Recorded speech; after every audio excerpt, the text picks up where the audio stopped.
Everybody, All right. I'd like to call the Economic Development Commission meeting to order. Today is Thursday, August 14th, 2014. Do we have any comments on the minutes? Yeah. All right. On line 34, it indicates that I was absent from the meeting when I was supposed to make a presentation. You got to put the reason why, because of a death in the family. Otherwise, it just thinks people think I didn't show up. Okay. I'm sorry, what line was that? It's line 94. Just tack on because of a death in the family. Any other comments or questions on the minutes?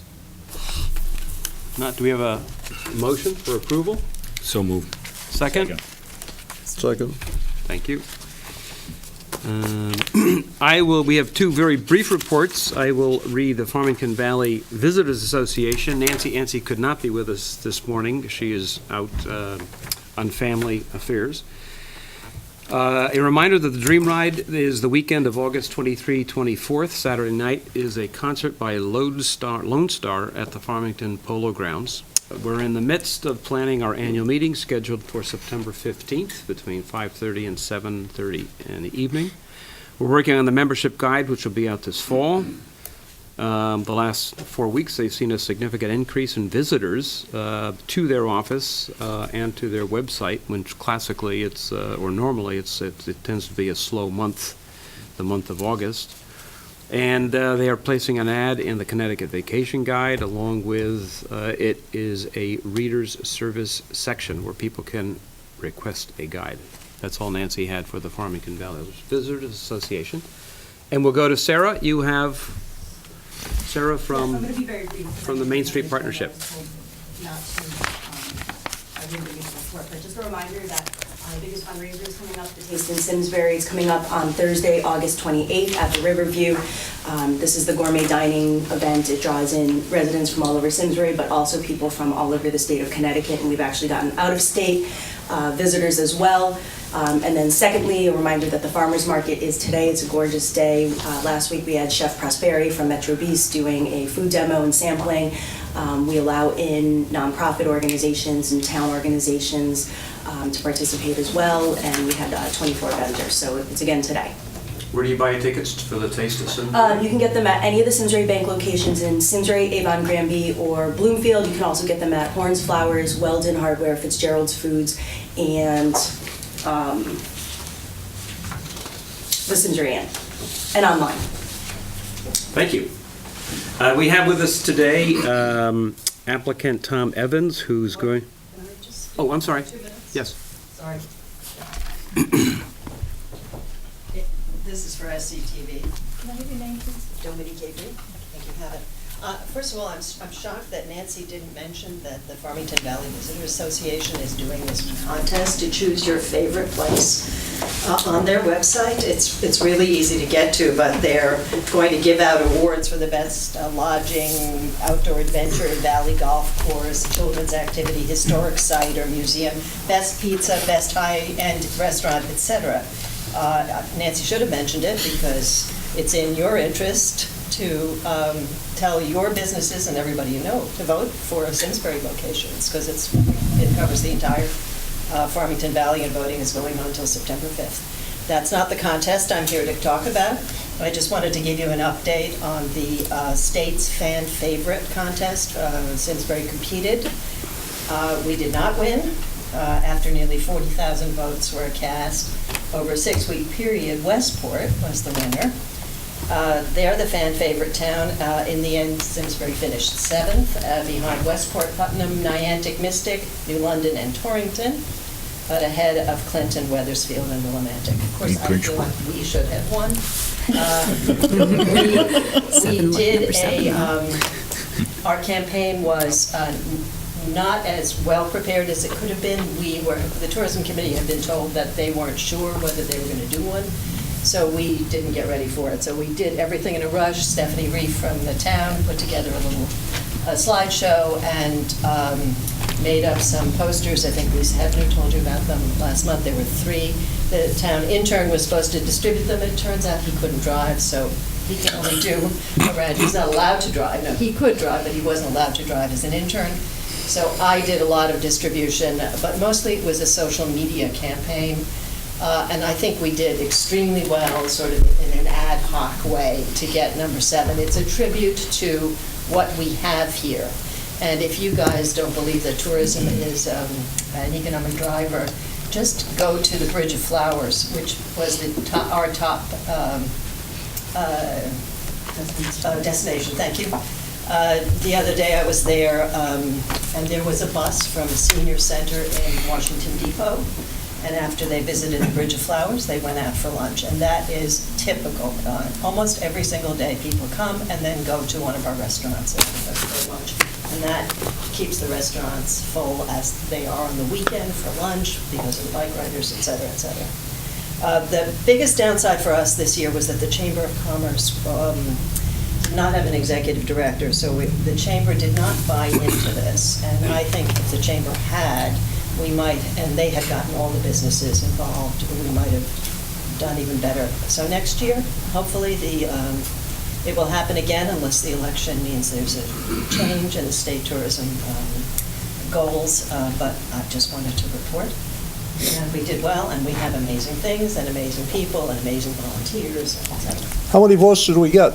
I have no idea. They didn't announce that. They just said up to 40,000. You were allowed to vote every day. Once a day, every day. All on the internet, right? What? All on the internet? It was all on the internet. One other thing that happened to us is we understood that the voting was on Facebook, which limited the number of people. It turned out it wasn't. They had a link from their regular website that you could vote. So once we found that out, it was a lot easier for people. For some people, it was very difficult to vote. Anyway, that's it. Any other questions? Yeah, just a suggestion. You know, we have a garden club in town, which has got quite a few members, but there are probably garden clubs in most towns in Connecticut, and maybe trying to get a coordination to get the word to the other garden clubs throughout the state to come look at the bridge or any other gardens that we feel would be. The Bridge of Flowers is actually working on that, and Okay. we've had people from garden clubs come from way out of town, from Cape Cod.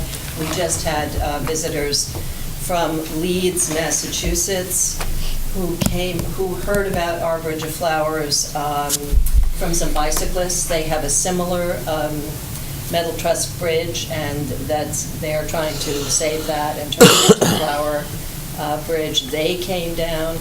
New Milford came to visit our bridge. They have a similar bridge. They came. We are getting the word out. The bridge was on the front page of the Current on Saturday. There was an article about the fan favorite thing. Mary and I, after that, Mary and I were invited to be on Channel 3's Better Connecticut, so we appeared on that as part of the contest. It's almost daily publicity on the bridge. Thank you. We have with us Tom Evans this morning, who's going to make a presentation on the application for the Cumberland Farms convenience store and pool barn rehab. Well, good morning, everyone. Thank you for having us here this morning. I'm used to the evening meetings. In fact, tonight I'll be in Norwalk at 7:30 in front of their Plan Review Committee. But thank you for having us here today. My name is Chris Smith, and I am an attorney. I'm a partner at the law firm of Shipman & Goodwin out of our Hartford office. And I appear before you this morning on behalf of Tom Evans, who is the owner of the subject property, 155 Hot Meadow Street here in Simsbury. I'd like to indicate that Tom Evans is here this morning, and as well as our architect, Dale Cutler. We're going to do a brief overview of the proposal and then take questions from the commission if you have any.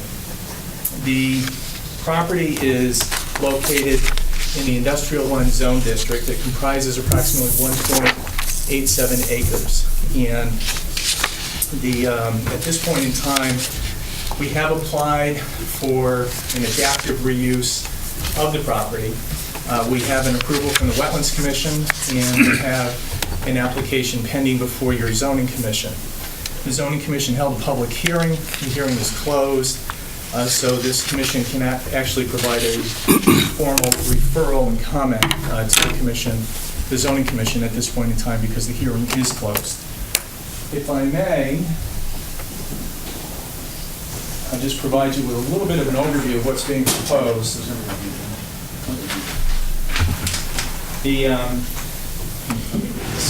Again, the property is 155 Hot Meadow, and the existing pool barn store is located on the northerly side of the property. I think everybody's familiar with that particular structure. And the idea is to propose I'm just going to let Dale use this, not to steal his thunder. But this is the site. Here's the pool barn store located on the northerly side of the property. The balance of the site is essentially vacant. And I will steal your thunder, Dale. Sure. What is being proposed is to have a mixed-use component on the site, and in particular with the pool barn, is to redevelop the pool barn into a residential commercial mixed use, and also have on the balance of the site a Cumberland Farms gas station convenience store use. And that essentially, with the Cumberland Farms, will make this cost effective for Mr. Evans, who will speak in a moment and walk you through the history of him trying to lease and market the property. But it will make it cost effective for Mr. Evans to actually save the barn, renovate the barn, and then preserve the site, and once again, in an adaptive reuse mechanism. The process that we're using is the PAD, or Planned Area Development Regulations, which is like an overlay zone. I understand that some of you may actually have served on the committees that were involved in adopting that. It's innovative, in my opinion, it's an innovative zoning tool that's very comparable to other overlay zone districts that are used throughout the state. And our Supreme Court, in the case involving New Haven, actually upheld that process as a valid zoning tool in promoting development throughout the municipalities here in Connecticut. From an economic commission standpoint, the redevelopment of this property provides a couple of things. One is that the taxes are currently at about $7,600 a year. With the development as proposed, Mr. Evans did speak with your tax collector, and a conservative estimate is that the taxes on an annual basis with this proposed development, if it were to be approved by the zoning commission, would be approximately $72,000 per year. Obviously, we would have employment relative to the Cumberland Farms, and hopefully also with the commercial use component in the mixed-use building with the pool barn that Dale will walk you through in a moment after Tom talks. And one of the other things that I think is, from an economic development standpoint, is a positive, is the public recreational amenities that are going to be provided. You have the Heritage Trail, the bike trail, located just to the west of the property. The proposal is to tie into that trail so that it will enable people utilizing the trail, whether they're walkers or bikers, to be able to access the site without going through any of the designated parking area. We have 3 spots where there will be bike racks. We have a gazebo proposed, and the gazebo will basically provide a shelter for folks that are on the trail and maybe in inclement weather, or even if it's nice weather like today, they just want to take a little break, they can go to the gazebo. They could also utilize the public restrooms. The restrooms at the Cumberland Farms, as we indicated to the zoning commission, are open to the public, and any of the folks that would like to patronize the convenience store would be able to buy any type of, sodas or water or whatever while they're there. So it will be an enticement and an enhancement, I think, for people utilizing the Heritage Trail. So overall, I would respectfully submit to the commission, because you are the Economic Development Commission, that there will be positives from an economic standpoint in development, not only in promoting businesses at this end of town, but also from a tax perspective, employment perspective, and we were just hearing about your efforts to promote tourism through your bike trail from that aspect as well. What I'd like to do now, with the permission of the chair, is turn the podium over to Mr. Evans, and Tom is just going to provide you with a little bit of an overview as to his efforts to market this property and how he ended up with this proposal today. And then after that, we'll hear from Dale Cutler, who will walk you through the architectural design with the pool barn. Tom?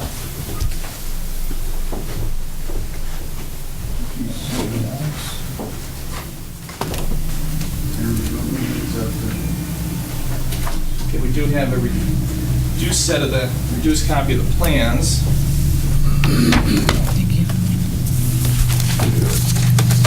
Oversized here.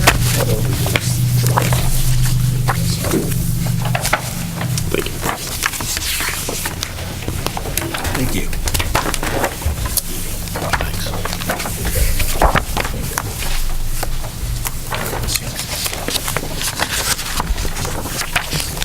Thank you.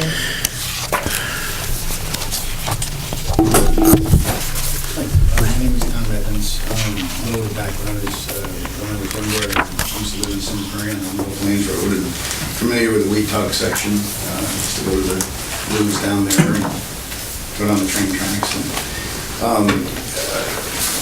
moved away, but back in the 90s, I started picking up commercial properties in town. I picked up a farm in Joni, Eminent Equipment, it's Eminent Equipment now, and cleaned it up, and last year rebuilt the stream bed.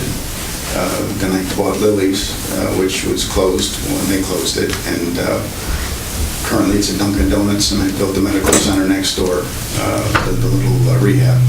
I tried to do a project at 132 a couple of years ago, but it didn't go through. I bought 155 Hot Meadow about 5 years ago, the pool barn, and have been trying to find a use for it, lease it, and haven't been very successful in finding a tenant on the building with the current configuration. The building is about 100 years old. It really hasn't had anything done to it over the last 100 years other than just keeping it dry, which has kept it very solid structurally. And Mr. Cutler can explain that to you as far as the structural integrity of the building. Tried for about 4 years to find a tenant. It's been on all the national websites, the state CERT site finder. It's been on CoStar, LoopNet for a while, and haven't been very successful. So about 2 years ago, a year and a half, 2 years ago, thought of a proposal about trying to, with the success I had with the Dunkin' Donuts across the street, with leasing I got the yellow building that Live Every Day went into, and I got the 132 on the other side of Avon Barber that, even though it's been on the market for 6 years, haven't had any activity on it, anybody. So after you build them, after you put up the shell, like with Live Every Day, the people come. The synergy from the Dunkin' Donuts is why they went there. They like the visibility. So I thought about with the pool barn a couple years ago, if I put something to draw people into it, and I came up with a gas station. Went in front of the zoning commission a couple years ago informally with Dale, and asked them if they thought that I should go forward with the project, that they informally, and they had said that they thought that it was a nice project and that it, I don't want to say the wrong words, but they gave me the incentive to go forward after that meeting. So after that, I went out and found a tenant to an oil company, somebody that would go in there and put the investment in. It's probably $1.5 million, $2 million to build the station. And so went out and found an oil company. It took me about 7-8 months and came up with Compton Farms, which they like to be in smaller towns and locations and sort of be the drive. They go into Glastonbury, they go in Deep River, they go in towns that they like to become a fixture in a town. So they started the process coming back through with the different boards and the designing and working with the town on some of the layouts and designs, and that's where I got to here. So I don't know if I missed anything. Questions? Should we hold until the... Yeah, well, and if you have questions for Cal. Just ask questions as we go. Dale's just going to do, oh, go ahead. So would you prefer to finish the... You're in charge. Okay. Sure. So I guess I'm just curious, so I could appreciate, as an investor, you purchased a property and, the need to development and put something on there and, kind of get a return on your assets. So I could appreciate that, and I think it's important to kind of create projects that do drive positive economic development in the town. I'm curious as to why you landed on a gas station.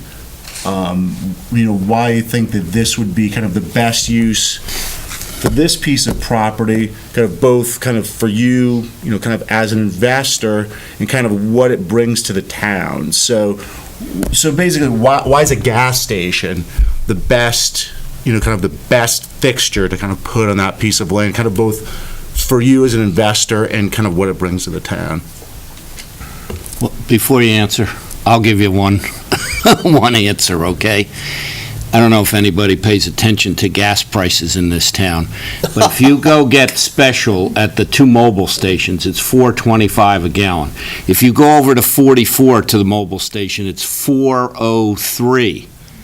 If you go to West Hartford to a Sunoco, it's $3.86. That's a 39-cent spread.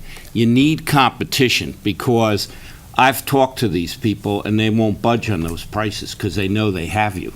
There's only the 2 mobile stations have the exact same prices in town. So competition is good as far as I'm concerned to bring something like this in. Also, to clean up the site, to do the walkway there makes a lot of sense for all the bikers and walkers and things. And, no offense, but it is unsightly right now, that's the site. So, putting something like this in cleans up that spot. It fits in nicely with the Dunkin' Donuts across the way. You got Bidwell's, you got some other businesses there. So I think it makes a lot of sense when I first heard about it. Are you a paid consultant on that? No,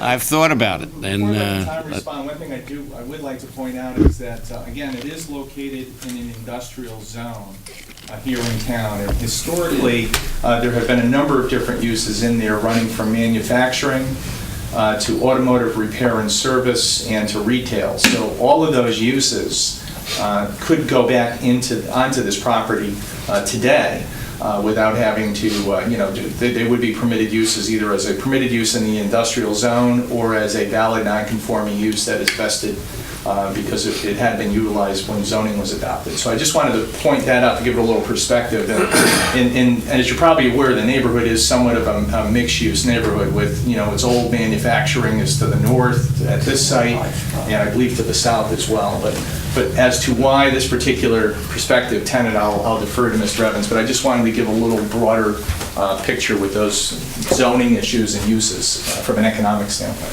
Thank you. First of all, a little bit of my background. When I was, before I started doing real estate, I used to own numerous Shell stations. 92, the big one off I-91, Jimmy Balch's was one of mine that Shell built for me.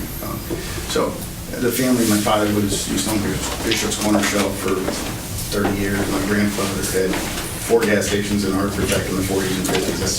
So I know gas stations, and I know what the synergy they can draw.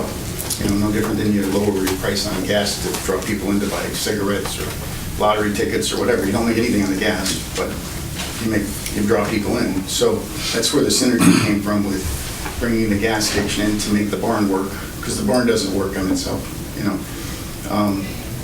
Can I do other things? I guess you'd like Attorney Smith said, a used car lot. It's got a location approval in the zoning file. Manufacturing used to manufacture guns. Bows manufacturing. There's a lot of things to say that I don't consider desirable things. When I do a project, I try to do it so that when I leave something, I leave it better than it was. I just did the old Holcomb house on 343 Hot Meadow. We sold it yesterday. I dumped over $100,000 into it. The one on the corner with the Civil War statue, just resold it. It's beautiful again. So the family moved into it.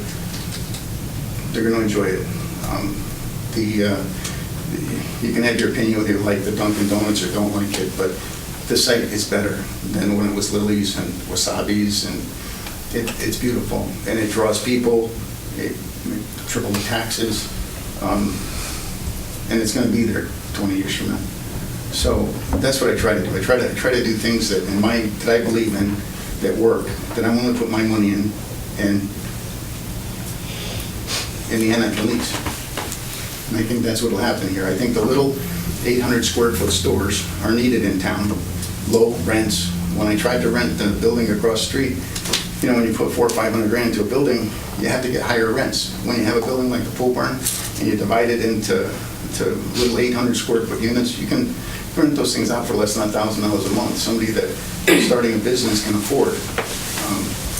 The $2,000, $3,000 a month rents, people can't afford that when they're starting out.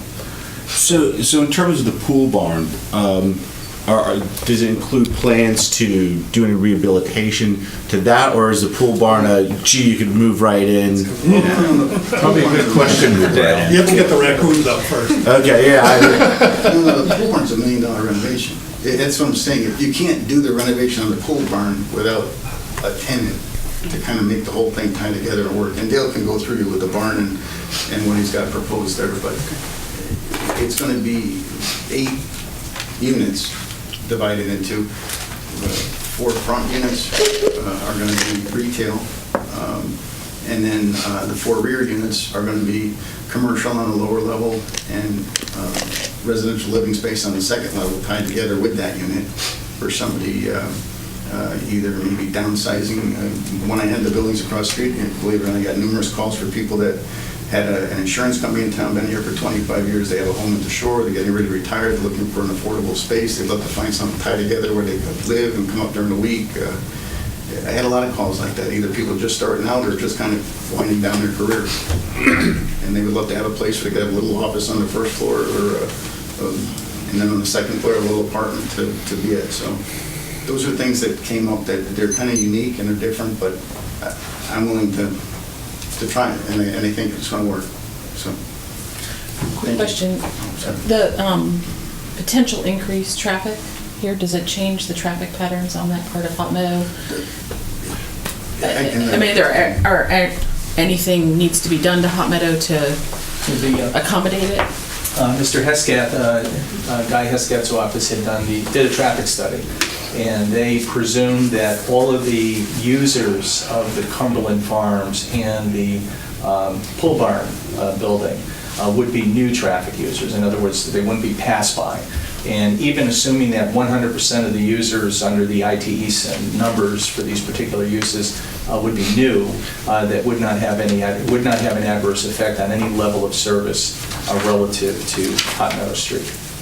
And he said in Mr. Hesketh's experience in Cumberland, it's generally the traffic that will be utilizing the site, 70% are pass-by traffic. But once again, for purposes of doing the analysis, it was assumed that 100% would be new folks driving from Hot Meadow to come to this gas station for presumably the lower prices on the fuel. So. Would there be, most gas stations have several entrances and exits. Would this have 1, 2?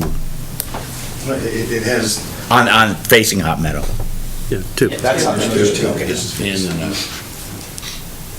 Okay. Why don't you talk about the pool barn?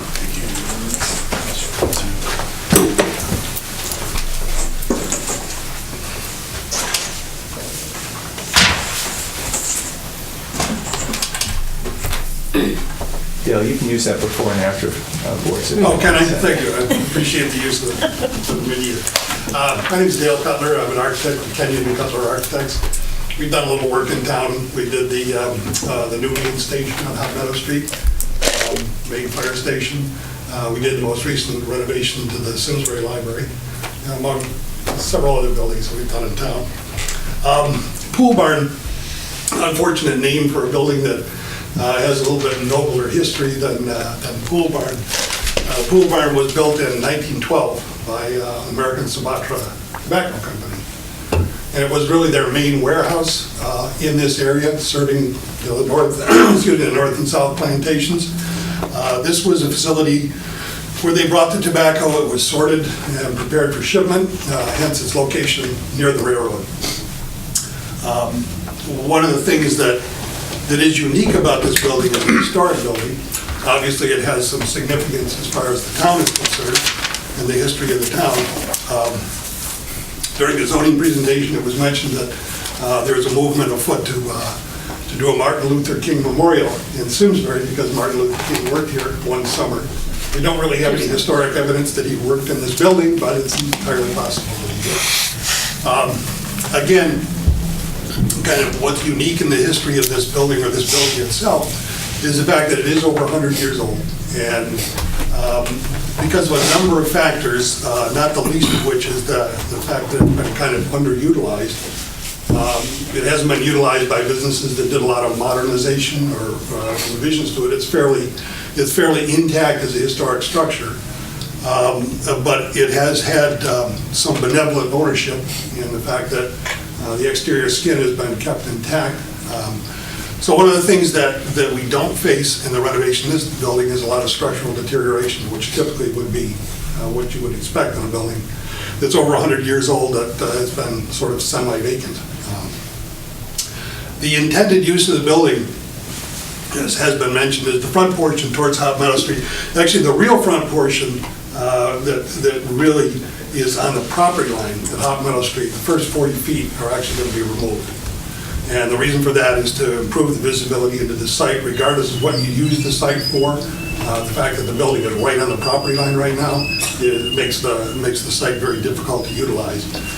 Once that's done, we will be doing a new front elevation, and that's kind of shown in the corner of this. That's the front of the rebuilt front of the barn building, giving us an opportunity to do something a little bit more dramatic and a little bit more welcoming on the end of that building. The front half of the remaining building will be developed as a primarily retail use on the first floor. The rear half of the building, Tom kind of alluded to this, will be separated into 4 different tenant areas. The initial intent is that the first floor could be commercial office, could be a number of uses, could be a gallery, could be a studio, and the second floor would be developed as a one-bedroom apartment. That's the intended use. Whether the front portion is a series of smaller tenants or a single tenant, obviously is a market kind of decision. So, any questions? Obviously, you feel pretty confident that would work. That you get tenants to fill up these spots, or Yeah, based on the last. I've been doing this since the 90s in town, and there seems to be a drive for affordable spaces in town. That's why, like Simsbury does so well down there. They have, that's what I find people are calling on. They're looking, even like I said, even that little white building I got at 132. People are looking for affordable rents. Through the process, your application process, have you had any of the boards and commissions have pushed back for any particular reason relative to your proposal here? Inlands, wetlands, and the like? Again, we, for the record, Chris Smith, we do have approval from the Wetlands Commission. And the Planning Commission provided a negative recommendation. It was a 2-to-2 tie. They didn't have the full commission there. It was 2-2 relative to the PAD. And they had a negative recommendation also for the proposed text amendments that we had that would accommodate this site development. And just for everyone here, when you have an application to a zoning commission in a town where there's a split zoning and planning commission, where you have 2 separate ones, and if there's an application for a zone text amendment, which we have, or a zone change to the PAD, which we do have, that is referred by the zoning commission over to the planning commission so that they can vote on it, provide a recommendation. And then if you receive a negative recommendation, then you need a supermajority vote from the zoning commission. It's no different than if you're abandoning a street, the city council or select persons would have to refer it over to the planning commission for a recommendation, whether to abandon the street or deed property or lease property that's owned by the town. Same thing. That's a comparable referral under a different statute in this particular instance. And with the zoning commission, we had opposition. There was some opposition. One of the members of the planning commission lives in Hamilton Street neighborhood, which is just to the southwest of this location. They do have a community well. We did have Mr. Evans retain a hydrogeologist and an expert who demonstrated that any of the groundwater flow concerning this property goes from the Hamilton neighborhood in a northeasterly direction through this site and then continuing on towards the river. So that any groundwater issues wouldn't be going towards that well. There's a tertiary system that's proposed for the gas station use itself, for the tanks and the dispensers. The zoning commission, when we started to talk about that, you could watch it, but they interrupted, indicated that they had just performed such a review concerning this type of these types of systems for the two stations, the Pride stations that were upgraded here in town, and they had approved those. So that didn't seem to be an issue with them. It wasn't with wetlands in the sense of having any adverse impact upon the wetlands. So I think that's somewhat of a fair representation as to where we are. And again, because the public hearing is closed, this commission, we cannot ask this commission to provide a recommendation to the zoning commission. And we appreciate the opportunity to be here this morning to provide this review to you, and it's just unfortunate that because of the meeting schedules, when we did file this with zoning in early June, that we weren't able to appear before this commission during that process. But again, we do appreciate the opportunity to appear before you this morning. Mr. Evans is a business person in town, and if we were to receive approval from the zoning commission, which I don't think will be meeting again for their next regular meeting is sometime towards the end of September. If we were to receive approval from them, Mr. Evans looks forward to continuing to work with the commission concerning his properties and businesses here in town. Yes, Mr. Bowler. As a member of the Economic Development Commission, obviously, why now, Brown Cow? Where were you guys before the hearing coming to us to get an expression of how this commission might feel on the project so it could be entered into the hearing? Why were you not here before? That's my fault. I've never come, all the years I've been in town, I've never come to the Economic Development Commission, and in other towns when I do projects, sometimes I get calls from them and they ask me if, but I never did it in Simsbury. You're always welcome. Thank you. No, I understand.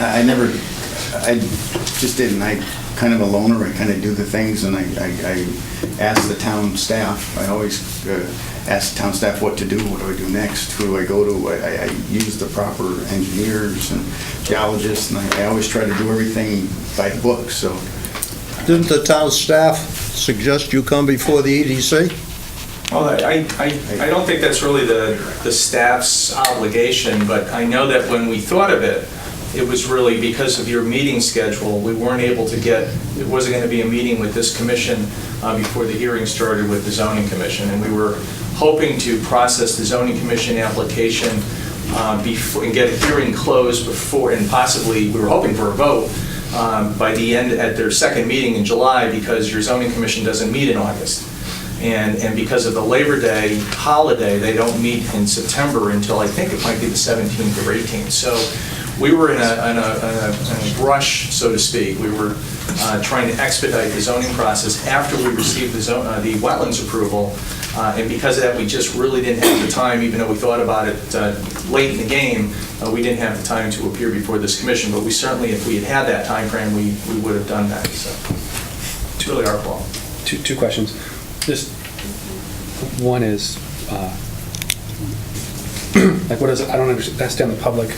What's a public hearing relate? I mean, what would prevent us from? The zoning commission doesn't formally consider input from this commission anyway. So what does a public hearing really have? I don't quite understand I don't understand why the closing of the public hearing has any bearing on any memo or recommendation we would make to zoning. Because frankly, I don't think zoning has to listen to us anyway. But so that's one question. The second one is, what was the basis of the planning commission's, like, why didn't they want it? Why did they vote it down? I think perhaps I would defer to. I would read the minutes. Mr. Hiram. Well, can somebody just say it? You thought we had to go look it up? Hiram, you know? Well, clearly, there was just a split, there was discussion about it, and there was a split decision. I think some of it had to do with misunderstanding, frankly. For example, the zone text changes that were proposed have to do with, one had to do with curb cuts. And the curb cut regulation that we currently have now is not really in conformance with the DOT standards. And yet the commission said, we don't want you to change that regulation. Well, the regulation is not in conformance with the DOT standards, and I think there was a misunderstanding perhaps on the part of the planning commission. The other text change has to do with the location of the Chabad, the synagogue south of the property. We have a regulation that says that no service stations can be located within 400 feet of a religious institution or parks or playgrounds.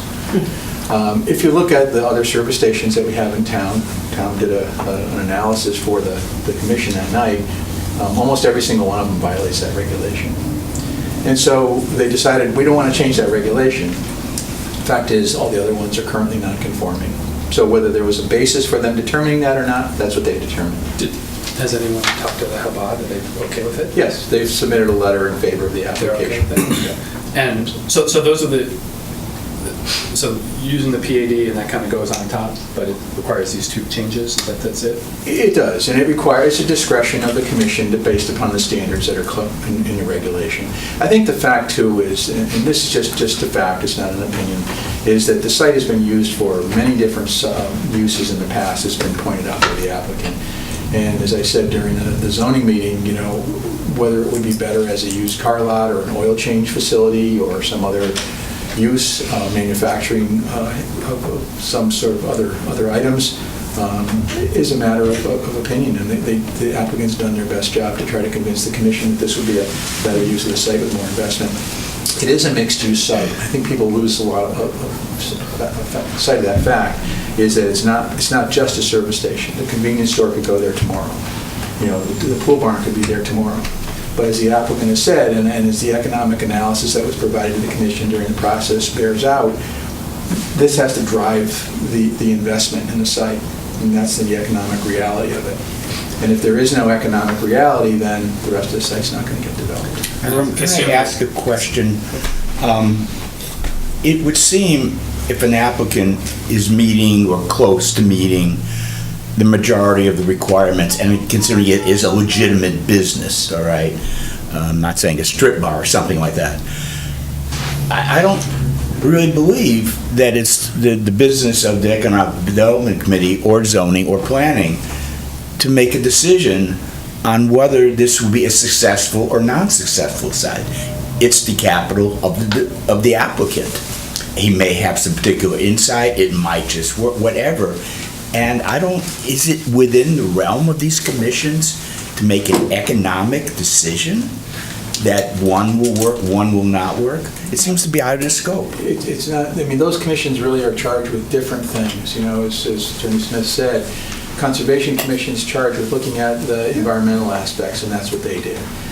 Planning Commission looked at their plan of development and made the decision based upon what they thought were the best facts. Zoning Commission's charged with obviously looking at the PAD regulation and finding out whether it fits there. I think that in this country so far, we're still allowed to make stupid economic decisions no matter what. Yeah, the government down in Washington makes them all the time. You're absolutely right. So we're still allowed to do that, but in serious response to your question, I think that each of the commissions tries to take their charge and their responsibility seriously, and hopefully they'll do that. Well, yeah, I mean, but each, as you mentioned, is discrete. Zoning, planning, wetlands, it's a discrete decision based upon what their, dictate is. But the decision, is this gas station better than a used car lot, which is better than an oil change? That doesn't seem to be relative to what these commissions are about. Well, it's more than an economic decision. It really has to do with regulations and what the input that they receive as part of the public hearing process. And many of the neighbors showed up and were not enthusiastic about the gas station. I don't think that's any secret. There's no question about that. So what the zoning commission has to do is take all that information, blend it together with their regulation, look at the intent of the regulation, and find out whether this particular mixed use on this site fits with this particular application. So it's de facto. But that answers this gentleman's question. The Economic Development Commission, which is chartered, if you will, or our raison d'etre, is to recommend how we can improve the grand list, basically. And so a letter from us before the hearing or before those commissions lend some credence to whether or not we perceive it to be an improvement in the tax base. So that's a reason that they come before us normally, okay? We're a little Johnny-come-lately because the hearing's closed. However, I think our input still is important. Either that, or we should disband the Economic Development Commission. I still don't understand why, if the public hearing's closed, how that impact to Well, just. I don't understand that. we have a lot on the agenda, so does anybody have any other questions regarding this particular application? I just had one more. I honestly can't, in my mind, recall the gas stations in and around there. Some are open, some are closed. I guess you feel pretty good that, you know, relative to the gas stations that are nearby, that another one would. Yeah, since the I own the Amnon Cripple, used to be former Jonas. Yeah. And that site's had a gas station since at least back to the 50s. And so that end of town's always had a station on it. And the Mitchells, the mobile Mitchells has always been there since the 50s. And so that whole strip, But adding one more, you think it's a good spot for a gas station relative to the other gas stations. Yes, I believe so. Oh, yeah. I think so. It's absolutely. Any other questions? And so does Cumberland Farms, by the way. So- Yeah. Well, I would just like to state that a tenfold increase in the tax that the town would collect on this is significant. I would say the improvement of this property, which we've all driven by many times, is significant. And I think that reuse of the pool barn is a great idea because it's been that way for a long, long time. So to me, I think it sounds like a very good project, and I think it should be a benefit to the town. Any other questions? I submit that we express what you said, Mark, in a recommendation, whether that recommendation is taken to heart or ignored. I will look at that and see how we fit into the process. So I think we should take a position formally on this in writing on what we believe. Would you like to make a motion? I'm making a motion, I guess, yeah. And so I think we should support this, that's my position on it, and we should have a letter which is disseminated to the press and to these other commissions on our position. What is the motion? My motion, we approve the project and recommend that it be approved by the zoning people. Second motion. Second motion? Yes. Okay. Would the commissioners take a vote on this? All in favor of Dave's motion? Aye. Aye. Anybody against? There we go. Thank you Thank you very much for coming in. On behalf of Mr. Evans, who Thank you very looks much. forward to continuing to work with the commission in his Sorry for coming endeavors here late. in Simsbury. Thank you. Okay, we'll let you wrap up and you can take your things if you want to get out of your way. Get out of your way. We had a request to move item number 6 before item number 5.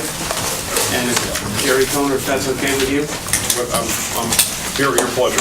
Okay, so Economic Development Task Force, discussion of the EDC proposed website. Jeff Dornberg. If I can, Mark, just while Jeff's getting ready and these guys are cleaning up, because I'm not formally on the agenda, but I don't want you guys to sort of miss. I did send and copy you, as I have been doing, the recaps for the Economic Development Task Force, and so I would ask you to please look at those. We continue to make some great progress, and I just want to make sure that you guys are up to date on what we're doing, and if you have any comments, to please forward those to Hiram so we can pass those along to the group. And just some side comments on the presentation that was just made, and a little interesting factoid that Vita Root, which has its corporate offices here in Simsbury, and no pun intended, deep roots in the Hartford area, their devices and mechanisms are actually used within the gas stations general makeup. So I just think that's a kind of neat sort of tie to that. And then the presentation we had by the Department of Housing at Von Klein, one of the major points that came out of that was the lack of single bedroom apartments. And so this presentation actually includes filling that void. So I thought that was just some interesting information to share with you guys. So Jeff, marketing man extraordinaire, and I should say Diane Nash is also part of the marketing group for the task force. Carolyn Bly serves on that, and Chris Barnett comes just for fun. So we've got a lot of good professionals. Again, the whole reason behind getting the task force together is to bring another additional skill sets in to the benefit of the town. And with that, I'll let Jeff take it from here to just talk to you guys about some branding. Yeah, thanks very much. Can I have your last name? Dornenberg, D-U-R-N-E-N-B-U-R-G. Don't mix it up with Dornbush, as many people do. I've been a resident here for 25 years or so. I used to sit on this commission probably 15 years ago, and I am on this task force, but it has troubled me what economic development commissions do since I sat on that commission, and I've been a fan and a skeptic of them ever since, and I think that there's some specific things that can be done. So I'm going to, you asked me to come here and talk about the website, but I'm going to start somewhere else and come back to that. I'll be as quick as I possibly can. Today, what I wanted to talk about today is branding. You guys all know this. Some people hate branding, so they don't want to hear the word, but it's a very important concept, and I'm going to hope that you'll just watch me for 4 or 5 boards here so that we can get through this. That branding's a feeling, right? It's not a logo. It's not it's not an advertisement. It's a feeling that somebody has about their brand experience, about their relationship to your product. In this case, it's our town, it's our schools, it's our housing, it's the general look and feel of the town. Okay. So, as that, it's not what you say, it's what they say. It's what, again, it's how people feel about you, it's what they say about you. The idea is to figure out what those common elements are and then be able to act on them. When you do, become more of what you are, embrace what you are, embrace the good things that you have to offer. Avoid distractions, stay on track, stay with it. Over time it pays off. There are literally thousands of successful towns and businesses and nonprofit organizations that we can demonstrate that with. And make sure you tell your story. This is the thing that I see most in Simsbury, is that there are literally thousands of good stories to be told, and there's not a cohesive story being told. Okay? I wanted a specific brand story that I think works for economic development commissions. This was a very well publicized event that happened a few years ago. Dunkin' Donuts was looking to increase their sales, so of course who did they look to but Starbucks to say, this is how we're going to grow our sales. What are they doing that we're not doing? As an economic development commission, you hear this all the time. What are they doing that we're not doing? And they went in, they looked at the Starbucks experience, what was happening at Starbucks, and they set out to imitate Starbucks. They started to build an experiment with how could they take their orange facilities and make them look more like Starbucks so that people would have more of the Starbucks experience. This is true story. A little bit of research into this, they found out that not only was this not a good strategy for them, but their customers hated Starbucks. They hated people that went to Starbucks. They hated the idea of Starbucks. It's Yankee Red Sox. It's absolutely Yankee Red Sox. They absolutely hated them. So their brand guys said, whoops, the brand experience here is something that's important. And brand experience is something that we have to have respect for. And so when you see their ad campaign that you've seen since this near disaster, America runs on Dunkin', I'm sure that somebody said that in the research that they did. I'm sure that those were words that came directly from a user's mouth. Someone who didn't stop themselves in time was the new Coke disaster that you saw maybe 20 years ago. They didn't stop in time and listen to their customers. So what does this mean for you? What does this mean? It's our committee's opinion, and this is the marketing committee on the task force, that an economic development commission should actually think of themselves as, and define themselves as brand managers for the town. It is that brand, and it's that story behind the brand, which is why people move here. If you talk to residents about what they love about this place, why did they move here, not choose some other place? When you talk to most of the businesses, when businesses seek out a cool place to go, when they say that they want to go to Boulder, Colorado, it's not because of the taxes, it's because of the mountains. That the fact of the matter is that even people that will swear that they spreadsheet every decision that they ever make, they make most of the decisions about how they spend money and what they do with their lives because they fall in love with the brand idea at some point. And that's what they follow. So if this commission were to think of themselves, and there's two reasons why I like for you to think of yourself as brand manager. One is for the commission to help define yourself and to understand what your position should be. And it was interesting to watch what just happened here. Like, why didn't you come to us first? Why weren't you here before you went to the other commissions?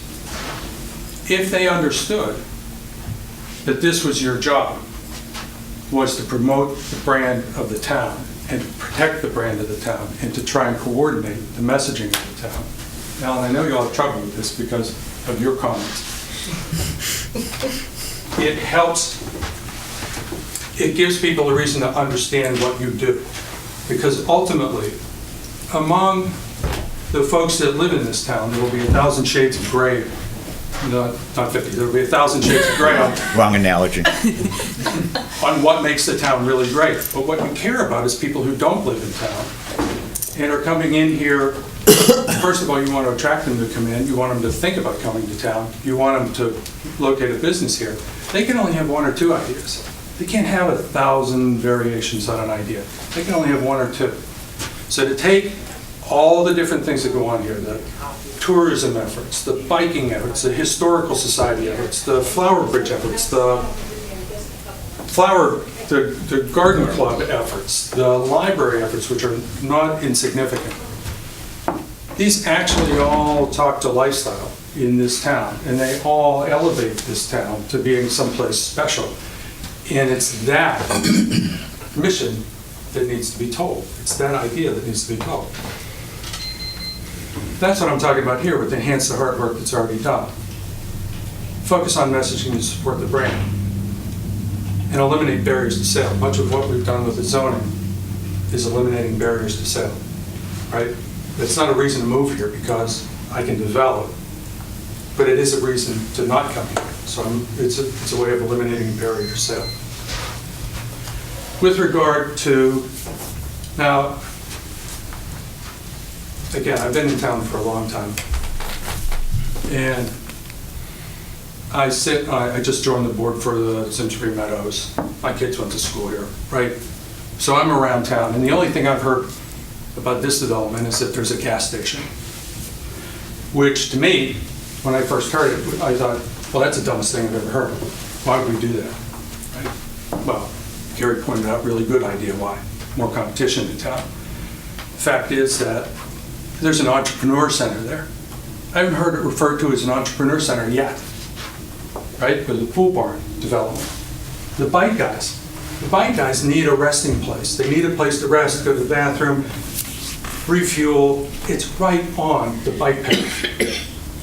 I haven't heard it referred to as that from anybody, including the bike guys in town. So the Rails to Trails guys, I haven't heard nothing. They did speak up at the public hearing and said it. Sorry. But they've never, I'm talking to these guys all the time. They've never said, isn't this great that we're going to have a facility? And that's the difference. I mean, it's one thing to sort of speak up when you're asked to speak up, I'm sorry. But it's another thing altogether to, when I'm talking to them casually, which is the way brand works, they've never said a word, right? So what I'm here to do today, we were asked to think through a website for the Economic Development Commission, these marketing people. And to me, it makes no sense. The Dunkin' Donuts marketing team does not have their own website. What your job is, what would be a tremendous service to this town, if you thought of yourselves as brand managers, would be to look at the Simsbury Town website and say, does this convey everything that it needs to convey to this brand? We don't need our own website. We don't need an economic development website. What we need to do is be advocates for the core brand. What we need to do is to be the place that people come first, that these guys come first, so that you can do the thing you just voted to do, which is to advocate for the town brand. Or to push back on them and say, I don't think this is cooked yet. I don't think this does enough for us. So, well, the core of why we're here to talk today is to say, I think having an Economic Development Commission website is a bad idea.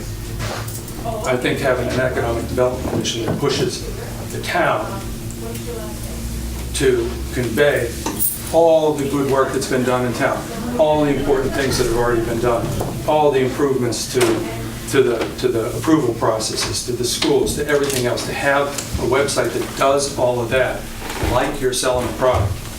I think that's the role of the Economic Development Commission. That's the role of Marketing Task Force that supports you.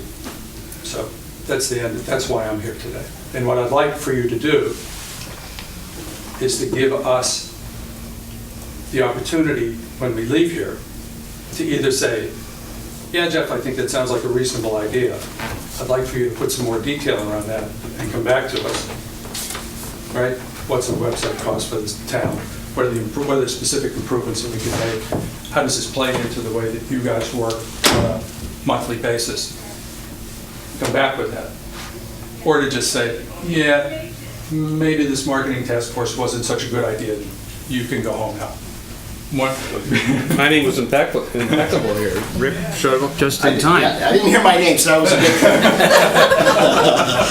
good. So, that's it. And I'll take questions from you guys. I know that we're short on time, so please ask away. Well, the two things. Number one, our efforts, which started back in December last year to overhaul our website, was first and foremost to bring more of what we think are the tools that, from a commercial development point of view, would be on our website, which means quick access to boards and commissions, rules, regulations, schools, all that stuff together. Because right now our website is one page. It tells you nothing. And in the process of doing that, we went and looked at various websites around the country. And one of the first things you see, and I'll use the town of Ridgefield as an example, the front of their website, the front page, tells you a story about Ridgefield with pictures. What kind of town it is, what it does, and everything else. And that's one of the things we want to do, which is the branding part, to sort of what's the first thing you see. And that's what you see. It tells it has and so we wanted, that was sort of the entry point. From there, we wanted to have other tools and methods by which somebody, whether you're a visitor, have a commercial interest, or a resident, that you could get to things rather quickly. Now, as we've gone through this over the last several months, and we've had a number of meetings, Chris and Carol and myself, the question has been asked, well, what about the town website? And to be honest, that's a little above my pay grade, or our pay grade. Now we're getting into the whole issue, well, not just do our website, let's do the whole town. And so now we're at a level that is probably beyond just the EDC's point of view, although we did have a brief discussion on that, and Rick's been on those things too. So I don't know where that, where do we start? Look, Where do we end?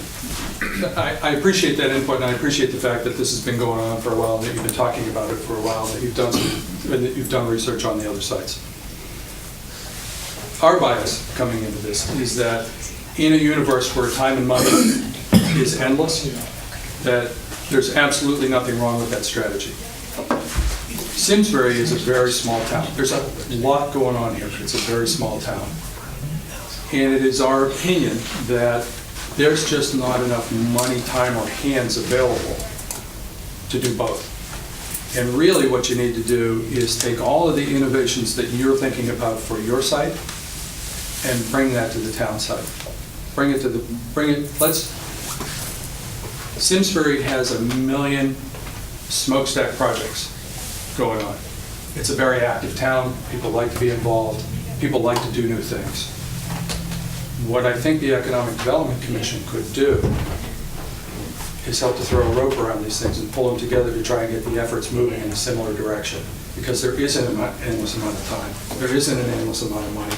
And so what happens is a lot of initiatives sit and spin for a long time. The Innovation Initiative is one of them, where some concentration of effort, energy, and resources saves time and money, and you move the ball more quickly down the field. So that's why I think, that's why I would disagree, but I think you have a legitimate point of view. Well, because I brought up the whole website thing, like, what, a year and a half ago or whatever, I think this all started because of my frustration with the town website's functionality and look from an economic development standpoint. So we're almost kind of full circle. We're talking about it again. And I think that we need to rely on the expertise of marketing. I'm not a marketing person. That's not what my business is.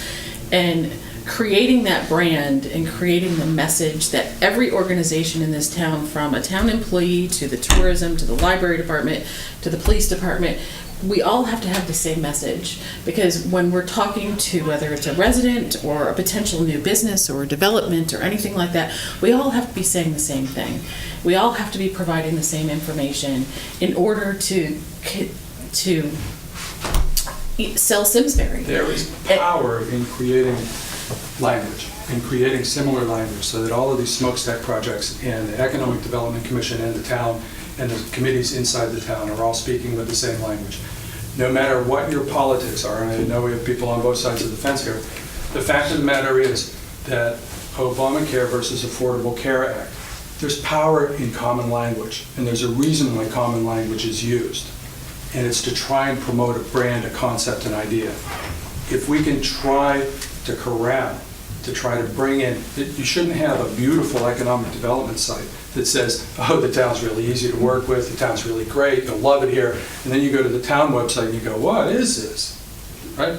The town is the expression, the town hall, the employees of the town are all expressions of this town brand, of your experience with the town, because you can't develop here, you can't have a business here and not interact with town hall.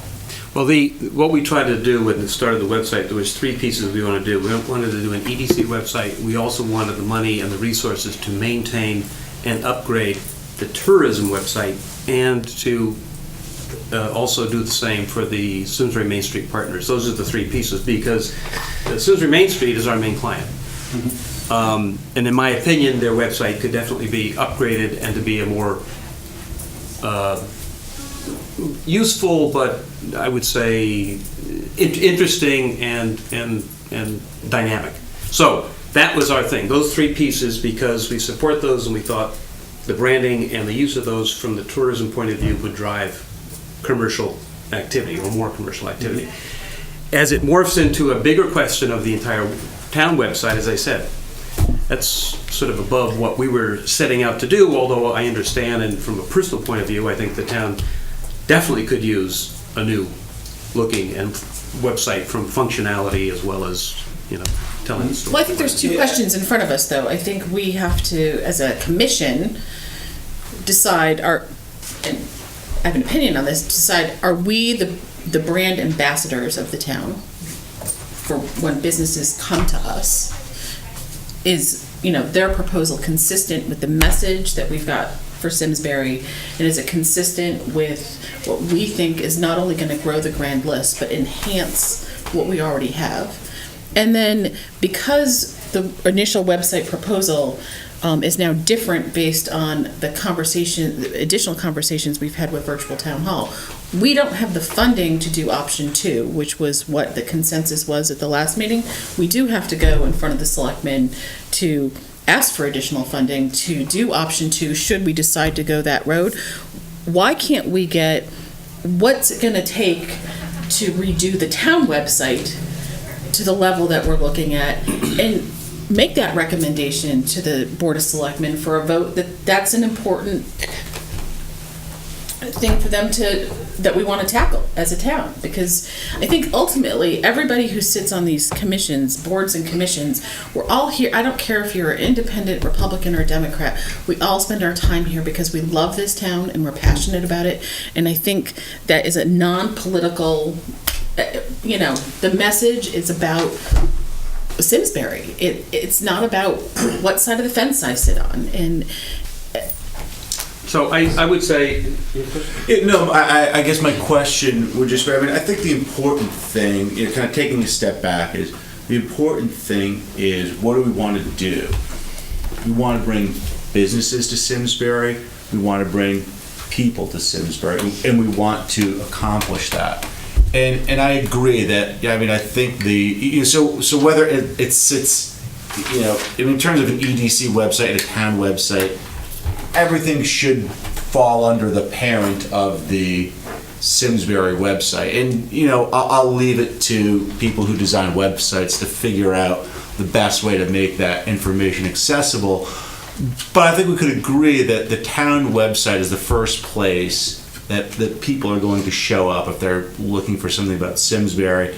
And I think most people can agree that the current layout is inadequate, as is the information that's on there. So if we're to kind of proceed kind of along the path that you're suggesting, which sounds to me, and correct me if I'm wrong, that, hey, this idea about getting information to people, whether they're businesses or potential residents, is a great idea, but why don't we expand this effort to be not just limited to EDC, but the entire town? Is that an accurate? That's how you would do it. Yeah. So what does that look like? So who has to sign off on that? Who controls that? Do we have any idea in terms of, like, if we want to do this, like, what's the budget for doing it? What's the time frame for getting it done? Is there a proposal to do it? There's not a proposal for that right now, and that's what I'm asking for you as a commission, because as a task force, I support this commission. So that's what I'm asking here, asking your permission to do, to step back and take a look at that and figure out what are the next steps, what's the general cost, what's it going to look like when it's done, to also put together some more on the benefit side of why do you want to do this, because you have to sell this forward through the town as you go forward. So we should give you some points, some talking points along the way to do that. But the other part of that is see, the town, as you bring this up, there may be some surprises with our Board of Selectmen, there may be surprises inside Town Hall. It feels to me like if everybody thought of you as brand managers for this town, and that's how we're going to grow, they wouldn't be surprised that you would come forward and say we have to redo the website. Right. Yes. So there's a couple of ideas that I'm floating. So then how long, so if we all said, hey, terrific idea, go for it, do you have a rough time frame in terms of, okay, it'll take us this long to? Well, I think we have to vote or make a decision that we support the idea that we're brand ambassadors and that we want the Economic Development Task Force to come up with a proposal about timing and cost and design and all that for the town website, because we support that idea, or not. We have to decide that. Because they need to be charged, I think, to go ahead and do that and figure out what that means. Right. And I guess my question is, present that to us. Yeah, I guess my question is, so if we said, yeah, go do it, how long is that going to take? So is that a 2-month project or a 12-month? Well, there's two things to do here. If it feels like this is the right direction to go, okay. Both Carolyn and my companies put together websites, but neither one of us can do it because we sit on these commissions to be a conflict of interest, right? But we both do it, so we could put together an idea of what kind of costs and time frame are before we go out to RFP. Because once you go out to RFP, it's going to take some more time to go through the process of evaluating and making decisions on the rest of that. But we could probably sit down and talk through some pricing and some guidelines and some other issues. At the end of the day, and at the end of the day, what it does is it saves you some money because you don't need million different websites to support, or 5, 6 websites to support, to try to get the same idea across. You're talking about one. Concentrating efforts is always better. But the first idea, before we even do that, is this idea of, are you guys comfortable with the idea of being brand ambassadors, or do you think that that's just a marketing guide, blowing smoke at you? Is that, that's an important decision to me. I mean, do you want us to vote on whether we want to be brand ambassadors? Is that, I mean, is that Well, where we're at? conceptually, I think that makes a big change in what you do, because that changes the way you approach the projects. I mean, personally, I like the idea of going from this of taking a step back and looking at this holistically in terms of how we want to market our town to businesses, to potential residents, and to make available information for current residents. So, I mean, I think it's a good idea to, kind of to do that. I don't think we need to, to vote on being a brand ambassador seems kind of silly. In the interest of time. I know, I just want to make one point though and I'll share with you guys, and I'll photocopy this and send this to you, but it's a perfect example, and it goes to Jeff's point of distraction. In Hartford Magazine, there was an article that just came out, and it spoke about Simsbury and a whole bunch of other towns, and the blurb that was in there was that the Hartford was our top employer and the town was our second. And so that information was not provided by tourism, it wasn't provided by Main Street. They do themselves those types of efforts that really speak more to that better than anybody else. But when somebody like Hartford Magazine goes to our website and gleans that information, they're retelling a story that has just said to the people across the state and wherever that magazine goes that the employer that's leaving our town is our top employer and our second largest employer is our town. So I think the idea of branding or being brand ambassadors is simply to say, sort of an analogy of a corporate communications department. Anything that goes on in a company goes to that department to say, am I meeting the guidelines? Am I meeting the message? And I think that's Jeff's point. When you guys look at projects, when you look at sort of any sort of messaging that Main Street or tourism or somebody's putting together, it needs to be cohesive so that when anybody, a resident, a business expanding, a new business coming to town, tells that story, that they're telling the same story. So it's not to make it sound silly to say, are you a brand ambassador? It's truly understanding the reason, the foundation behind the importance of that. Yeah, and that's, and if I could, and I don't want to sound like a broken record on this topic, but brand ambassadors are lovely. It's a nice concept. But what's going to bring businesses to Simsbury is not the EDC voting to all be brand ambassadors. What's going to bring new business to Simsbury is if we say it's worth the investment to bring businesses to Simsbury, and we have a person whose job it is to bring businesses to Simsbury, as a senior level person, not an economic development coordinator, a director level, a senior person who has done this before, who's not marketing just to developers, but who's going out and marketing to C-level folks to get them to bring their businesses to Simsbury or expand their business to Simsbury. That's what's going to move the needle in terms of economic development. The website's fantastic. It's a necessary redoing this, along the lines you say, it's a necessary tool to facilitate the job of that individual. By itself, it's not sufficient to move things, but it's simply a tool. As is the Economic Development Commission, in support of efforts that are led by a person whose job it is to do that. I mean, anything short of that is we're starting to say we're ambassadors, but there's no general. You've got privates. I think this is the beginning of that, though. It's what comes first. We have to have a message. We have to have a cohesive message that everybody, whether it's the innovations initiative, whether it's tourism, Simsbury Farms, the library, whoever it is, we all have the same message, because you can't have that person, and I agree, we need that person at some point. When's that going to happen? But they have to have the message and they have to have the tools in place to do their job, because we can't hire someone to do a job that we don't even know what the message is yet. Sarah, you have Just one quick thing, just a final step back, is just a reminder to the commission, which I don't want to get lost in some of this discussion, is that we've already embarked as the town of Simsbury with more than 35 organizations, with stakeholder buy-in. We've already started to embark on, we have branded Simsbury. Now, I do understand that this is a different discussion that's more tailored to business, but even tourism and the library, they use the business community, they use the Simsbury branding that we did. I mean, when you walk into Town Hall, the first thing you see is not the town seal, but it's the logo that was devised and designed 8 to 10 years ago as part of a national campaign. So I understand that, but I don't want it to get lost that we've already embarked on this. We've already started down the road on this. We've spent and gotten more than $100,000 in grant money. So I think that I don't want that to get lost in the shuffle of as we move forward. We have one more presentation. To bring this to conclusion, I think this discussion goes on. It's a question, we're in a digital world.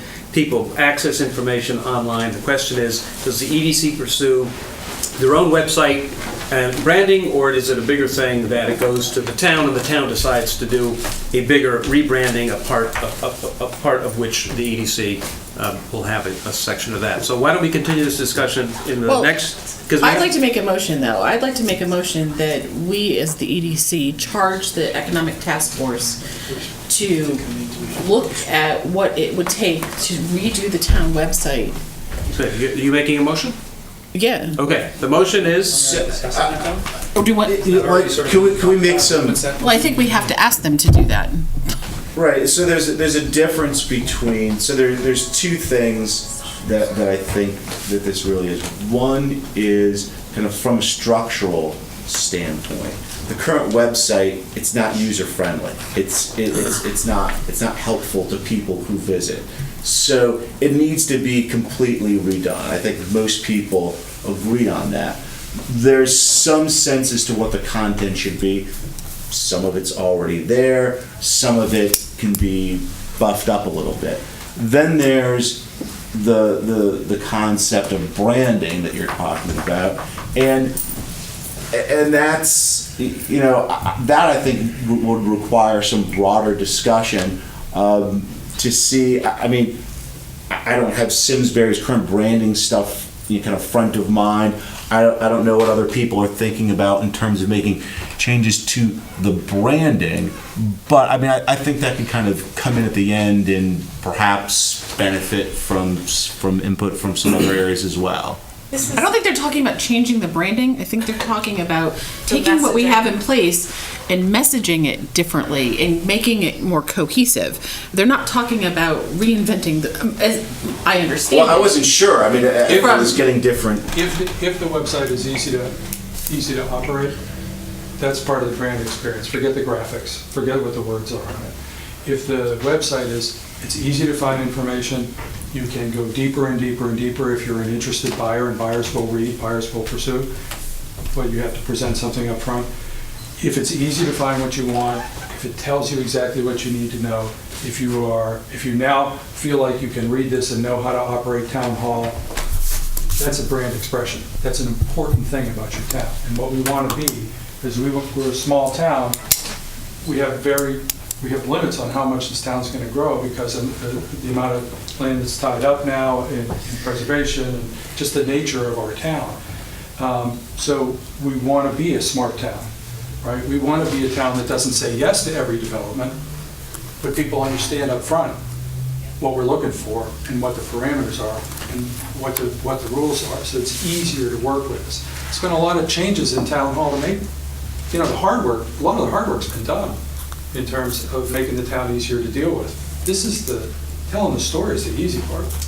Do we want to put this on our agenda for next month to have a further discussion? Yeah, I move we do that. We'll be here until morning. Dave, beforehand, this is a continuation of the conversation we had last month. I think what you know Jay's talking about is, and Chris mentions, and one of the reasons, and I'm thankful for Rick for being here, is I know you guys, we've all had sort of small conversations going on, but all the people that have been having those smaller conversations are here in the room right now. We have the facts on what it would be cost-wise to do an economic development website. What we don't have is cost-wise to do a new town website. The branding, messaging, and marketing RFP can come through the task force. What we would need from the town is to understand the time frame, not only and cost annually, and if necessary on an ongoing basis, so that when we recommend something, we've got those two sets of information, time frame and cost. And if you go back and know, the reason the task force started is because we need to market the town. This piece of it is one piece of how we market the town completely, branding-wise, messaging-wise, content-wise. So we need information from Rick, and we need to feel as though you are in support of the charge that we feel we've been given through the $25,000 that was spent on the marketing study to start to make recommendations, put money against it, and timeframes against it. So I'll put this on our agenda for further discussion and flesh it out for next month, if that's acceptable. Well, no, I think we need to tell the task force to do this, to do the research on it, and present us next month what the costs are. She seems to have done it. They haven't done it. We haven't done it. They want our recommendation that we want them to do it.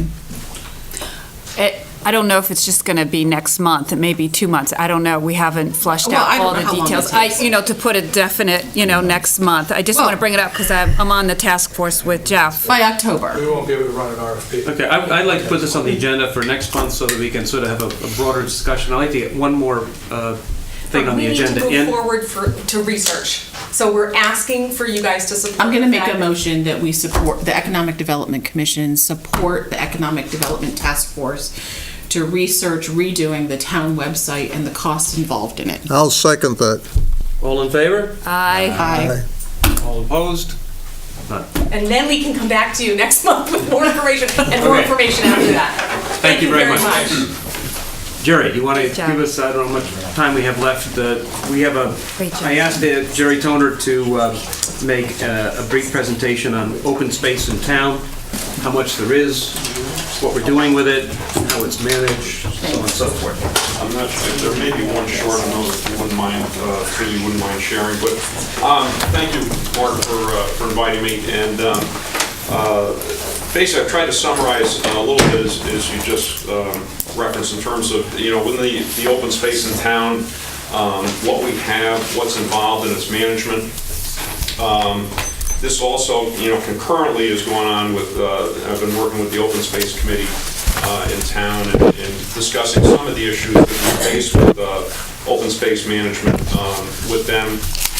I'll talk a little bit about, I think some of their efforts that are ongoing. Long and short, we're a town that currently has an inventory of over 2,300 acres of open space, in excess now of about 480 acres of parks.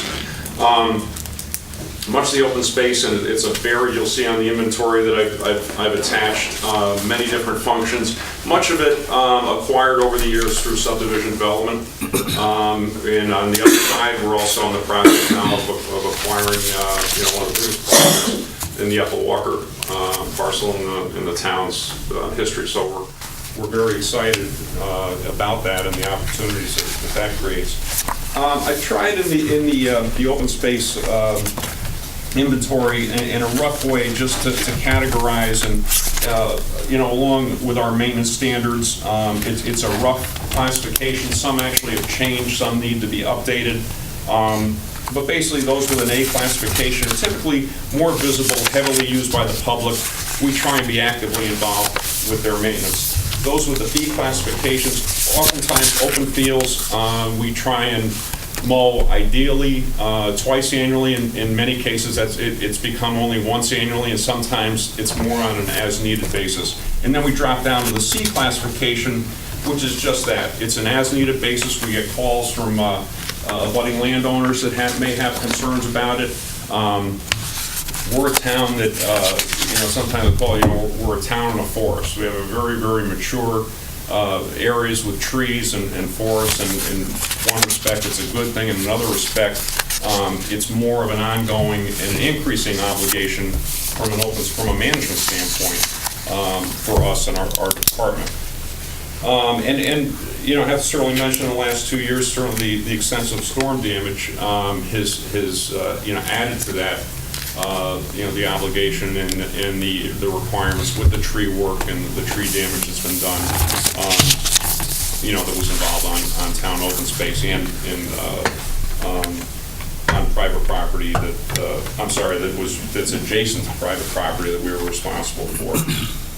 One of our other major responsibilities is the Farmington Valley Greenway. Certainly, you know, a great asset, you know, to the town, but with that comes a, you know, a maintenance responsibility that when the Greenway was built, I don't think anyone had an idea, you know, what that would entail. I've tried to outline basically what our management approach is to that. Unfortunately, sometimes you know, we don't, you know, follow the plan as much as we would like, and we have to become more reactive than proactive. But nonetheless, you know, it's a heavily used facility. I thought the presentation the gentleman made, you know, with regards to the building on the pole barn site, I thought was, you know, certainly interesting, and the fact that, you know, a private enterprise and, you know, can benefit something like the Greenway, I think was you know, something that the bike folks I know would appreciate. But again, it's it has become more and more of a maintenance responsibility. I've summarized, you know, basically, again, in 2012, what our involvement was. One of the concerns that we do have is again, one of the features of the trail system is that it is, in awful cases, much of it is has a tree canopy. Thank you. Sorry. You're welcome, not to worry. And you know, in many respects, that's nice, but with it comes, you know, more issues, you know, with the maintenance of the trail and more costly issues with the tree maintenance. Next, briefly, we are about 25 years ago, our department became involved in the forest management program, with major parcels being Onion Mountain Park. We also had plans done for Belden Forest, Darling Hills. And we had, I think it was a very successful program at the time. The program was basically inactivated due to the decline in the timber market. Part of the program involved thinning of the forest. The revenues from that went back into the maintenance of those areas. We did some fairly extensive trail work. We did some educational programs. We did development of wildlife habitat areas. It was a program that we you know, we wanted to get back into, and we actually, just this past year, with the approval of the Board of Selectmen, went out for a request for proposal for a consulting forester to come in and prepare management plans for a number of parcels, including the Ethel Walker piece that will be closing on, I believe, in November is the anticipated date, and we should have that management plan in place by then. So that's a very, very quick you know, summary. I will go back and, you know, just tell you from a maintenance standpoint, obviously park and open space maintenance is a, you know, major part of our department's operation. We have a maintenance staff, including our superintendent, of 9. 2 of those positions are funded by the Board of Ed. In fact, in light of the fact that we maintain their athletic fields, and that agreement's been in place for about 22 years. I should go back and say, you know, 25 years ago, we had a staff of 11 without the Board of Ed field maintenance, without a greenway, without a performing arts center. Now we're at a staff of 9 with these other things that have been added on. So I guess my point is, or the point being with respect to open space management, if there's a downside, too much of it is reactive. Again, it's great to have a plan in place. We don't always have the resources to execute that plan, you know, as much as to the degree we'd like to. And again, one of the issues that we have with open space is, as much as we have, you know, some of it are great assets, others are not.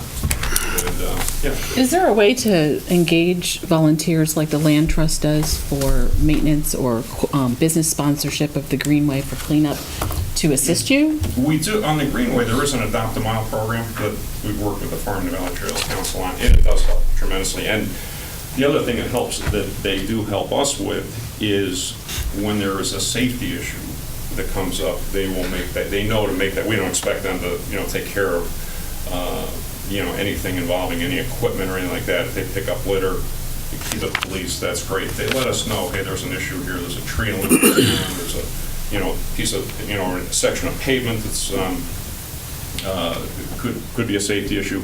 They will let us know, and that's been very, very valuable. As far as some of the other, park areas, we do work, and particularly with the forest areas, with the trail system, we have a number of scout groups that have taken on a stewardship role. Sometimes it's as much as just reblazing trails, keeping them open. And again, if there's an issue that requires something beyond what they can do, let us know. And then, we will go out and take care of it. Are all the miles on the Greenway that are in Simsbury adopted? Yes, Okay. they are. Matter of fact, we just had one, we had an opening, and it was filled fairly quickly by a local business, yeah. Is some of the open space, as you have A, B, and C open space, is there, looking at your A space, is there a way in which, the Greenway is very well used, but are there other investments the town can make in our open space to make it more user-friendly or more usable, so that it would attract more people, more tourists to use it? Or do you think we're at a point where we're investing the necessary monies to do that as it is? Yeah, I think certainly the Greenway is probably our highest profile and area. I look at the again, the forest management piece. In conjunction, when you look at our efforts in conjunction with the Land Trust, in conjunction with, and again, sometimes I look at contiguous sites. Our sites, the Land Trust, McLean Game Refuge, our state parks, there's a tremendous network there. That's why I think it's up to us to really, to carry our, responsibility in terms of maintaining those trails adequately, making people, I think, again, the big thing is making people aware of them.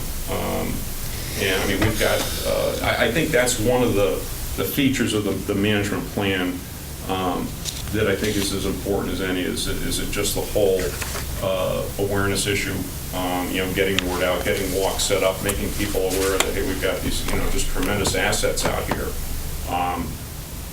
that maybe we don't do enough of, Do we have like one map or one document that highlights all of our trail systems, state parks, We do, public actually, parks, that is like a PDF on the website, or? The Land Trust, actually, and I'm not sure, they have over the years done a walk book. Right. That is probably the most comprehensive, guide in terms of that. But is it inclusive of all the town properties? I believe we've got, in Hiram, up on planning, I think probably the most comprehensive one is a map that they have that shows, all our open space. How well it highlights the tree, and actually, yeah, Sarah's showing it. I think that what Main Street has, what they put On the together. adventure brochure, Yeah. part of our branding. Is that on the town website, that map, a downloadable map on the town website? That, I don't know. We provided everything to the town, we did the branding, but it has all the biking, the boat launches, skiing, equestrian farms, fishing, golf, hang gliding, hiking, ice skating, picnic, state park, swimming, and playgrounds. Okay. So it is. I mean, that should be something that's on the tourism piece. Branding campaign. It would be great if there was an app for that, too. Are there parcels that fall in open space that really are of little use to the town and the public that we should, that either get rid of them, sell them? Yeah, and I think that's one of the discussions that the Open Space Committee has had, I think the selectmen have had as well, and Lisa, you can, right, but I think that whole discussion in terms of transferring from open space to conservation easements, I think that is an ongoing, and to address that very point, Mark, I don't know there's a lot of value to the town, whereas there may be more, in terms of transferring them, as to easements to, with the okay, and the cooperation of adjacent property owners. I think it makes all the sense in the Yeah, world. just, I wish it had happened a long time ago, or we had, this is really a discussion that, and I had some very pointed conversations with, past chairmen of planning on the acquisition of parcels that just didn't make sense. And, again, we were coming at it from different standpoints, and, But it's an ongoing discussion to It is, basically, absolutely, rationalize what we keep and what we don't get rid of, and Yes. is that something that is Sorry. both ongoing and there is an endpoint to recommendations, or? I'm not sure if there's an end point, but I know I believe, and I've talked with, with Hiram about it too in the process, and Lisa, and, and Mary, I think we're all, I think it is ongoing. Exactly what the end point is, I'm not sure, but I know that, I think it is going to, be certainly more of an active approach, from what I can see. Because a significant number of these acres are from subdivision requirements Right. that have been given to us as a requirement of the subdivision approvals in the past, correct? That's correct. In years past, and Jerry's correct, is that some of the, ever since I've come here, my goal, talking to the planning commission about that, is that it doesn't make sense for the town to acquire it and leave it as a conservation easement. That's a lot better way. In 2017, when we revised our plan of conservation and development, I think that's probably one of the things that we'll talk about in the open space section is the goals of doing that. But in the meantime, the planning commission has significantly changed in the last few years. So I think that's the ongoing thinking right now. We've gone much more to conservation easements, which doesn't burden the town. You have the same effect, it's open space, but it doesn't cost anything, So it's not a financial burden to looking at these various easements and? I think it's just the opposite. I think it relieves us of a financial burden. Right, so if you got rid of the low-end stuff one way or the other, then the town doesn't have to spend any money, whether it's trimming trees or anything else. Okay. I would just add to that, in getting rid of some of the low-level things, we could use the conservation easement concept. So you could give an adjacent property owner who has an empty space the land, so it improves their value of their property, but do it with the conservation easement so that you don't promote sprawl.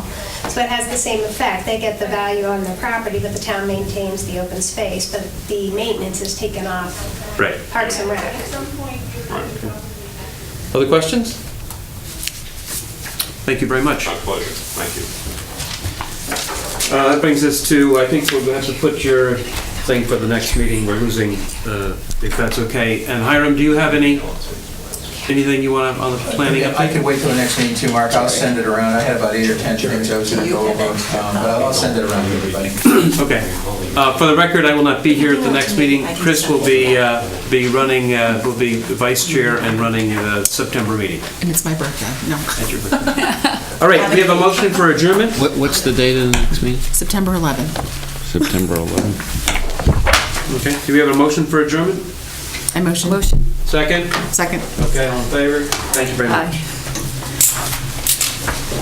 That's a Thursday, right? Yep, second Thursday.